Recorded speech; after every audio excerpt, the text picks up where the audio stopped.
Eknath शिंदेंना lottery लागली होती, पण कमावलेलं टिकवता आलं पाहिजे. भाजपच्या गणेश नाईकांनी डिवचलं तर जनतेनं कामावर मतदान केल्यानं 232 आमदारांची विक्ट्री केली. शिंदेंचं प्रत्युत्तर.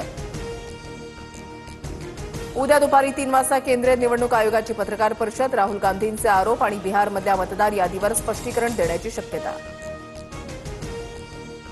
मुंबईच्या मानखुर्दमध्ये एका गोविंदाचा मृत्यू. दहीहंडीचा दोर बांधताना खाली पडून दुर्घटना. तर आतापर्यंत 75 गोविंदा जखमी झाल्याची माहिती. 32 जणांवर उपचार सुरू. उर्वरित 43 जणांना डिस्चार्ज.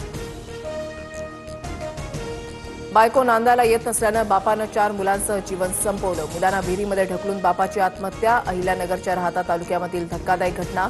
तिघांचे मृतदेह बाहेर काढले. दोघांचा शोध सुरू. पैनगंगा नदीनं धोक्याची पातळी ओलांडल्यानं नांदेडमध्ये पूरस्थिती गंभीर. पूरस्थितीमुळे मराठवाडा आणि विदर्भाचा संपर्क तुटला.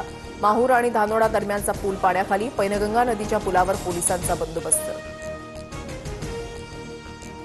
खराब रस्त्यामुळे आक्रमक विद्यार्थ्यांकडून सरपंचाच्या गाडीवर चिखलफेक. अहिल्यानगरच्या शेवगाव तालुक्यामधील नवीन दहिफळ गावामधली घटना.